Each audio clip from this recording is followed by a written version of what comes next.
Ukoliko mislite da je prezent glagolsko vrijeme koje govori samo o sadašnjosti, u zabludi ste i imate razloga da odgledate ovaj video do kraja i saznate zašto se sve koristi prezent u srpskom jeziku. Prezent je prosti lični glagolski oblik koji se gradi dodavanjem nastavaka na prezentsku osnovu. Da malo pojasnimo ovu definiciju. Prosti glagolski oblici su oni koji se sastoje od jedne riječi, a lični glagoli su oni koji pokazuju koje lice vrši radnju. Iako latinsko porijeklo naziva ovog glagola sugeriše da on označava sadašnjost, stvari ipak nisu tako jednostavne. Samo prezent nesvršenih glagola označava radnje koje se dešavaju u trenutku kada se o njima govori. Da se podsjetimo, nesvršene glagole možemo prepoznati upotrebom riječi početi ispred glagola. Ukoliko se riječ početi smisaono uklapa, to znači da se radi o nesvršenom glagolu. U rečenici danas učimo prezent, glagol učiti nam govori da se ta radnja odvija u sadašnjem trenutku bez ograničenja trajanja. Međutim, u rečenici Argentina u finalu pobjeđuje Francusku i postaje svjetski prvak, glagoli pobjeđuje i postaje jesu u prezentu, ali ne govore o sadašnjosti. U ovom primjeru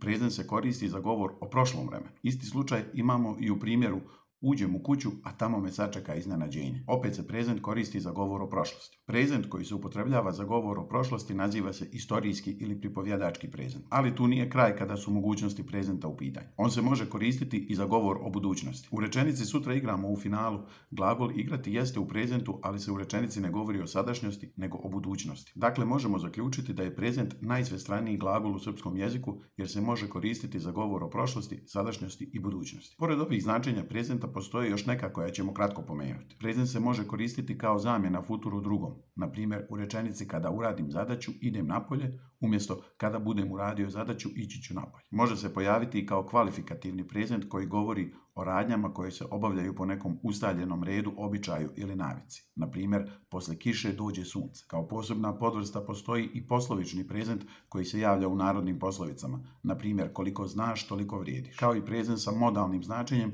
koji označava stav o neostvarenoj radnji. Na primjer, umirem od gladi. Ako ste do sada naučili nešto novo, ostavite like kako biste pomogli da ovaj video stigne do što većeg broja gledalaca. A mi nastavljamo dalje. Evo kako se prezent gradi. Prezent se gradi veoma jednostavno, dodavanjem nastavaka na prezentsku osnovu.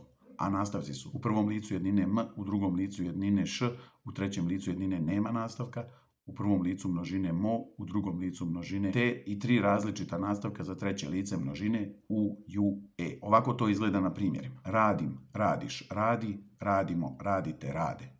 Pjevam, pjevaš, pjeva, pjevamo, pjevate, pjevaju. Pišem, pišeš, piše, pišemo, pišete, pišu. Da biste lakše savladali sve ono što vam je potrebno za lakše građenje prezenta, odgledajte i ove lekcije.